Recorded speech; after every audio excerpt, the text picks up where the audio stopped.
Merci. Alors, je voulais d'abord dire au nom de mon président qui nous prête les locaux ce matin qu'on est vraiment très heureux d'accueillir à la fois l'Observatoire, mais aussi l'intégralité de cette assistance pour réfléchir ensemble aux droits de publication. Alors, concernant mon intervention, l'Observatoire m'avait demandé donc d'intervenir sur les directeurs de publication de journaux lycéens.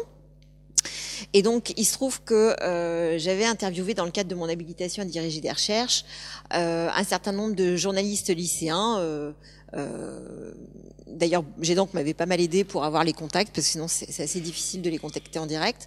Et finalement, je me suis rendu compte, mais ça n'a pas été au départ une volonté particulière de ma part, que c'était beaucoup les directeurs de publication ou les rédacteurs en chef qui se prêtaient plus facilement à l'exercice, en tout cas en premier. Après, ils me donnaient le contact de journalistes de leur équipe, mais en premier, c'est plutôt eux qui sont partants pour répondre à des questions. Alors, il y avait 3 questions que j'ai posées principalement à tous les journalistes que j'ai interviewés, dans des entretiens très libres par ailleurs, parce que je voulais vraiment qu'ils s'expriment complètement librement. Donc 3 questions. La première, c'était comment as-tu entendu parler du journal? Qu'est-ce qui t'a décidé à y participer? La seconde, mais j'y reviendrai, as-tu l'impression que tu as acquis des compétences, appris des choses en termes de savoir-faire ou de savoir-être? Et la troisième, c'était, y a-t-il des réactions de la part des adultes, professeurs, administration et des lycéens? Et cette question, systématiquement, amenait, sans que je l'oriente délibérément, à la question de la censure. Donc c'était assez intéressant. Alors concernant la première question, comment as-tu entendu parler du journal et surtout qu'est-ce qui t'a décidé à y participer? Il y a 2 grands groupes de raisons. Première raison, première motivation, ce sont des motivations que j'appelle des motivations exogènes. C'est-à-dire que finalement, le désir de participer au journal est motivé par l'extérieur. Alors ça peut être, j'ai eu le cas plusieurs fois, l'exemple de frères et sœurs plus âgés qui sont déjà au lycée et qui sont soit eux-mêmes journalistes dans le journal lycéen, soit le ramènent à la maison parce qu'ils l'ont acheté, ils l'ont pris. Et ça fait rêver le collégien ou la collégienne plus jeune. Et le journal, d'une certaine façon, apparaît dans un rapport un peu métonymique au futur établissement, au lycée, comme un symbole du lycée et un symbole de ce que j'appelle la seconde adolescence, une adolescence plus mûre qui est celle des lycéens. Donc, il y a un désir de se projeter dans quelque chose de différent qui commence à les faire rêver avant d'entrer au lycée. Second type de motivation exogène, le truchement amical, ça revient quand même beaucoup, c'est-à-dire que l'élève arrive au lycée, il est un peu perdu, et puis des amis à lui parlent du journal, ils lui disent viens avec nous, on va aller voir, etc. Et la démarche qu'il n'aurait pas fait tout seul, il l'a fait parce qu'il est accompagné par des amis, et ça lui plaît, il décide de rester et de s'y investir. Troisième type de raison, troisième raison exogène, mais qui ressemble beaucoup à la seconde, c'est quelqu'un du journal qui repère cet élève et qui lui dit mais t'as l'air de vouloir t'investir, est-ce que tu voudrais pas nous rejoindre? Finalement, on se rend compte que les appels larges, les appels au peuple large, avec l'équipe rédactionnelle qui met des placards dans le lycée en disant venez à telle heure, à tel moment, ça marche mais relativement. Finalement, c'est beaucoup plus le contact direct qui précipite l'envie chez le jeune de rejoindre l'équipe. Ça, ce sont des motivations exogènes, mais elles peuvent se combiner ou exister parallèlement avec des motivations que j'appelle des motivations endogènes, c'est-à-dire qui appartiennent vraiment profondément déjà aux futurs journalistes lycéens. D'abord, première raison qui est apparue fortement, c'est l'envie d'écrire pour être lu. Évidemment, ça paraît une base, mais malgré tout, c'est pas si évident quand ils l'expriment. Et en général, ce sont des lycéens qui se sont essayés à d'autres formes d'écriture. Ils ont essayé en écrivant des nouvelles, des poèmes, parfois que pour eux. Ils ont parfois tenu aussi des blogs personnels au collège, mais le blog est plus collégien que lycéen dans la façon dont ils le présentent. Et finalement, devenir rédacteur d'un journal puis prendre des responsabilités, ça permet de concrétiser un lecteur. Ça permet de l'incarner, d'avoir une chair incarnée, parce que souvent les journaux sont distribués à la main, et ça permet de rencontrer aussi son lectorat, d'aller voir les enseignants. Bon, donc c'est quelque chose qui apparaît fortement. Et puis, ça permet aussi de s'imposer un rythme. Ça, je l'ai entendu plusieurs fois. L'idée de dire, oui, non seulement ça me permet d'écrire pour être lu, d'avoir un lectorat, mais ça me force aussi un peu la main à m'obliger à écrire régulièrement. Deuxième motivation, se familiariser avec le journalisme. Il peut y avoir un attrait pour le journalisme qui préexiste au fait de se décider à entrer dans l'équipe. Donc des jeunes veulent devenir journalistes et ils voient ça comme une première étape, une étape finalement pré-professionnalisante à cette envie, ce désir de carrière dans le journalisme. J'ai vu aussi autre chose apparaître, des jeunes qui n'auraient jamais osé, ils ont employé le terme, j'aurais jamais osé y penser, mais qui, en devenant journaliste, après se disent, mais finalement, devenir journaliste professionnel, ce serait chouette. Donc j'ai eu les deux. Troisième point, l'envie de rejoindre un réseau amical, parce que le lycée, c'est à la fois un lieu de fortes contraintes, mais aussi un endroit propice aux échanges. Et ça permet de se socialiser, ça permet de rencontrer des nouvelles têtes, c'est eux qui emploient cette expression, et voilà, de désenclaver les barrières de la classe où on fréquente des amis dans la classe, et c'est tout. Le journal, c'est aussi un peu la possibilité de pousser les murs et de rencontrer d'autres lycéens, d'autres niveaux, d'autres parcours. Et puis, il y a aussi, dans les motivations qui poussent les jeunes à créer un journal lycéen ou à rejoindre une équipe, l'envie de créer du lien. Ça apparaît très fortement. Alors, en particulier chez les directeurs de publication, chez les rédacteurs en chef aussi. C'est vraiment l'envie de créer du lien entre les lycéens dans le cadre du lycée. Et ils ont l'impression que le journal, c'est un moyen fort pour y arriver. Alors, concernant les directeurs de publication, puisque j'avais eu la question, les directeurs de publication, souvent, sont en terminale, quand ils sont majeurs, bien sûr. Et les équipes, souvent, aiment bien avoir un directeur de publication déjà majeur, mais c'est pas si évident que ça à trouver. Alors, quand on a des journaux qui se créent en secondes, bah, évidemment, c'est pas possible. Alors, ils essaient parfois d'approcher les terminales, mais c'est drôle parce qu'ils expliquent que un journal écrit par des secondes, eh ben, ils ont du mal à se faire lire par les terminales. L'inverse, évidemment, n'est pas vrai. C'est-à-dire qu'un journal écrit par des terminales peut être lu par des premières et des secondes. Mais voilà, il y a encore un peu une fracture d'âge où ils ont l'impression qu'ils sont considérés un peu comme les petits. En première, c'est moins vrai. C'est plus pour eux avec les terminales.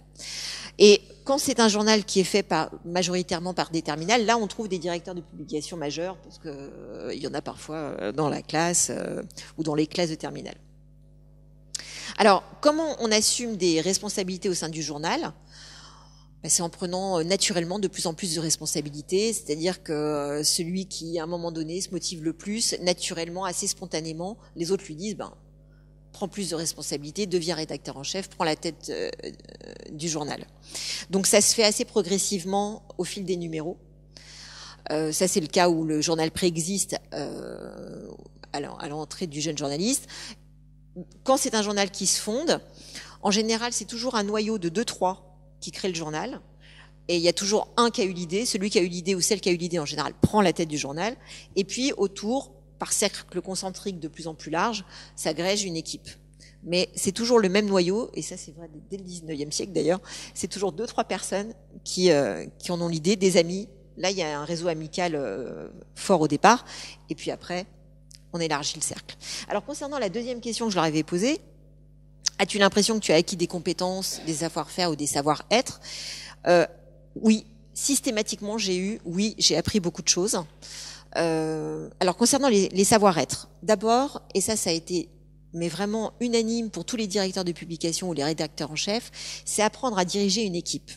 Et ils expliquent à quel point ce n'est pas facile. Ce n'est pas facile parce qu'ils ont une équipe de bénévoles, donc c'est entièrement sur la motivation intrinsèque et un peu extrinsèque que ça se joue.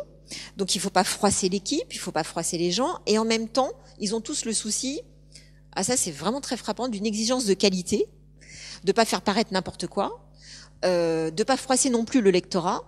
Et donc, ils insistent tous sur l'idée qu'il faut ne pas être méchant, qu'il faut développer du tact. En même temps, il faut être diplomate, mais il faut dire les choses.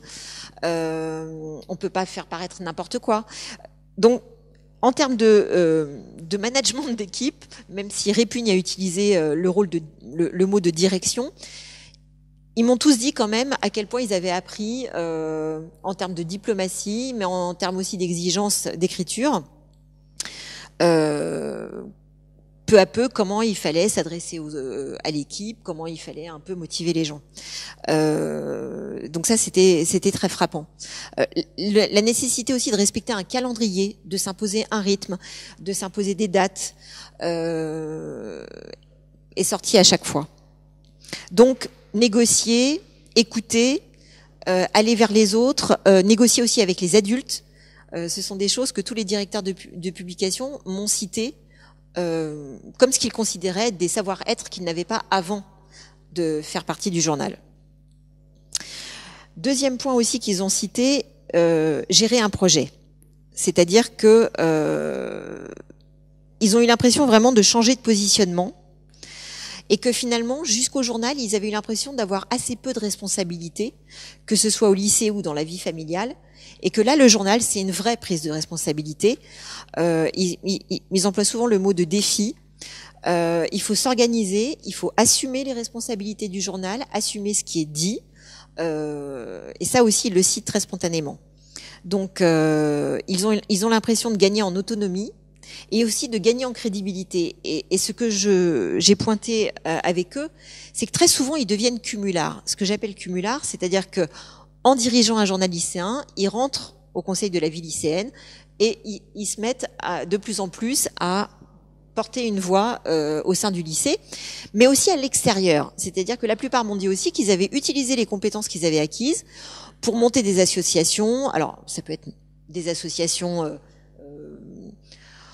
Vraiment, j'ai eu de tout. Hein. Ça peut être des associations culturelles, des associations environnementales, des associations humanitaires. Mais comme je les ai suivis sur un long temps, ils ont tous accepté d'être amis avec moi sur Facebook. Donc, je les ai suivis sur plusieurs années. Et ce dont je me rends compte, c'est que maintenant, ils sont aussi des militants politiques. On les retrouve dans tous les bords d'ailleurs. Hein. Ils font partie encore d'associations militantes. Ils rejoignent Jet d'encre. Enfin, bon, c'est un acquis qui perdure sur le long terme. Ça, je trouve que c'est vraiment très frappant. Donc, voilà, construire une maquette, peaufiner la mise en page, jongler avec les contraintes scolaires. Enfin, voilà, tout ça fait partie des savoirs qu'ils estiment avoir acquis grâce au journal. Concernant les savoir-faire, alors ils ont l'impression qu'ils ont amélioré leur style, tous. Alors là, directeur de publication, pas directeur de publication, ça fait pas, ça n'a pas de sens. Mais en tant que journaliste, ils estiment qu'ils ont appris beaucoup sur la manière dont on doit rédiger un article, dont on doit hiérarchiser l'information. Ce qui m'a aussi beaucoup frappé, et là c'est plutôt sur le versant éducation aux médias, c'est qu'ils disent tous qu'ils se sont mis à s'intéresser à l'actualité. Ça, je trouve ça très intéressant. C'est-à-dire comment, au fur et à mesure, finalement, ils s'intéressent aux journaux, ils s'intéressent à l'actualité. Tous m'ont dit que ce n'étaient pas des lecteurs de journaux, alors surtout de la presse écrite, avant de rejoindre le journal, mais qu'au fur et à mesure, ils ont commencé quand même un petit peu à en lire. Alors si en plus des journaux arrivent chez eux directement, si les parents sont abonnés, c'est encore mieux parce que c'est encore plus simple pour eux d'y accéder. Mais tous m'ont dit qu'ils étaient devenus des lecteurs occasionnels ou réguliers de la presse écrite grâce à cette activité-là. Donc ça c'est intéressant. Et pour ceux qui sont le plus motivés, ils me disent Jet d'encre, ça nous a beaucoup aidé, on s'est inscrit après Citron, ça nous a encore appris des choses. Donc voilà, Jet d'encre est utile. Concernant encore les savoir-faire, maîtriser les outils. Ça, ils me l'ont tous aussi cité. Évidemment, ça paraît évident maintenant de se servir de Word, etc. Alors, ils s'en servaient un petit peu avant, après ils s'en servent beaucoup, mais ils m'ont cité aussi des choses plus précises. Par exemple, Publisher, Quark Express, donc des logiciels plus compliqués qu'ils ont été amenés à intégrer et à... Voilà, donc en termes d'autodidaxie, là aussi c'est intéressant parce que en savoir-faire, il y a eu des vrais acquis. Ils ont aussi appris, parfois, à travailler en collaboratif sur Internet. Parce que comme ils viennent de parcours différents, ça peut être des terminales, des premières, et même des secondes, pas dans les mêmes sections, mais arriver à se réunir à heure fixe, c'est pas facile. Donc parfois, ils apprennent à travailler de façon totalement à distance et travaillent avec des outils collaboratifs sur Internet. Et ça aussi, c'est intéressant. Alors, parfois le local est prêté par le lycée et ça aide, mais parfois pas. J'ai eu tous les cas. Concernant la troisième question, y a-t-il eu des réactions? Est-ce que vous avez des réactions de la part des lycéens et des professeurs? Moi, ce qui m'a beaucoup frappé, c'est que finalement, il n'y a pas tant de réactions de lycéens que cela, sauf quand ils discutent et qu'ils vendent le journal. Finalement, très peu de réactions sur Facebook, si ce n'est j'aime quand c'est des amis, peu de polémiques, mais surtout, ce qui m'a paru très, très frappant, c'est à quel point ils sont demandeurs des réactions des adultes, plus finalement que des lycéens. Ils sont très sensibles à ce qui est dit par les adultes, par les professeurs, à ce qu'ils écrivent. Donc ça m'a paru assez intéressant. Alors, il y a quelque chose évidemment qui se fait en circuit, c'est-à-dire que plus le journal parle des enseignants, plus les enseignants réagissent, plus ils sont preneurs des réactions et plus ils en parlent. Donc il y a quelque chose de frappant là-dessus. Et puis ce qu'ils m'ont tous dit, c'est que quand même, les professeurs qui étaient les plus intéressés, c'était en général les profs de lettres, leurs profs de lettres. Donc il y a aussi quelque chose qui se fait en proximité quand les journalistes les plus investis en parlent à leurs professeurs de lettres ou leurs professeurs d'histoire géo, c'est cité aussi, ils s'y intéressent plus.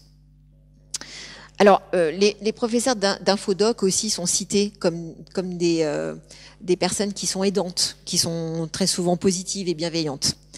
Mais souvent, cette question amène à la question de la censure. Et là, j'ai eu beaucoup de choses sur la censure et aussi sur l'autocensure. C'est-à-dire que finalement, comme m'a résumé très bien une lycéenne, on n'a pas eu de problème parce qu'on les a pas cherchés. Donc, il y a beaucoup d'autocensure. Moi, ça, j'ai vraiment trouvé ça très net. Alors, c'est de l'autocensure parce qu'ils ont peur des réactions de l'administration, mais c'est aussi de l'autocensure parfois aussi pour ne pas blesser. Ils ont vraiment très peur de blesser leur lectorat, surtout quand ils s'interrogent sur faire paraître des articles sur la religion et un peu moins sur la politique. La religion, c'est vraiment quelque chose qui les inquiète, où ils ont vraiment peur que ça soit mal pris. Et alors parfois, ils trouvent des stratégies pour arriver à faire paraître des articles quand même. Mais dans ces cas-là, quand le débat a eu lieu et qu'il a été vif au sein de l'équipe, ils essaient de faire paraître deux articles complètement différents pour que ce soit contrasté et que ça permette aussi au lectorat d'être moins choqué et à un moment donné de se retrouver dans le débat. Donc ça, j'ai trouvé ça très net. En fait, il y a trois motifs de censure de l'administration qui apparaissent. Ce que j'appelle le sexe et ses complications. C'est-à-dire que ce qui est très troublant pour moi, c'est à quel point les journaux qui veulent parler de sexe ont du mal. Il y a vraiment une réticence très forte de l'administration quand il s'agit d'articles sur l'amour, faire l'amour, comment faire l'amour, enfin... alors sur la drogue aussi évidemment, hein, mais quand même sur le sexe, ça me laisse rêveuse parce que quand même le moins qu'on puisse dire, c'est que les médias parlent beaucoup de sexe, on a beaucoup de scènes de sexe partout ailleurs, mais quand c'est les journalistes qui parlent de sexe, c'est compliqué, c'est vraiment compliqué. Donc ça fait réfléchir quand même sur l'imaginaire qu'on a aussi de nos adolescents et sur le fait qu'on a du mal à les imaginer encore sexués. Il y a quelque chose où je pense quand même en tant qu'adulte on a une réticence avec ça et c'est intéressant. Deuxième motif de crispation forte, hiérarchie en danger, c'est-à-dire quand le journal lycéen, alors c'est d'autant plus vrai quand on est en période de blocage, de grève, et que déjà au lycée les choses se compliquent un peu. Mais quand l'administration a l'impression que on met en question le fonctionnement du lycée, parfois même la cantine. Hein. Pourtant, la cantine, depuis le 19e siècle, on parle beaucoup de la cantine. Enfin, c'est bon. On sait tous que la cantine, c'est pas bon. Bon, et ben parfois, quand c'est dit, c'est mal pris. C'est même parfois très mal pris. Donc, c'est intéressant. Donc, je dirais qu'en général, les motifs de censure sont plus forts quand on est déjà dans une période de déstabilisation du fonctionnement classique du lycée, parce qu'on est en période de grève, parce qu'on est en période de blocage, parce que voilà, l'actualité politique plus largement crispe l'actualité locale. Est-ce que vous pourrez y revenir peut-être sur la question un peu plus tard et avancer? J'ai fini. Je finis, c'est ma dernière minute. Et enfin, dernier motif de crispation, ou parfois aussi les lycéens s'autocensurent, c'est quand ils traitent de politique. Ils ont peur quand même de parler de politique, mais je dirais que la loi elle-même est ambiguë, hein, parce que la libre expression de ses idées, mais en même temps, jusqu'à quel point on peut s'engager. Enfin, là, il y a une vraie ambiguïté de la loi et qu'on retrouve aussi dans les discours des lycéens, une vraie ambiguïté aussi. Et parfois, ils préfèrent s'autocensurer plutôt que de tenter l'article polémique de trop qui va les gêner. Voilà, j'arrête là. Merci.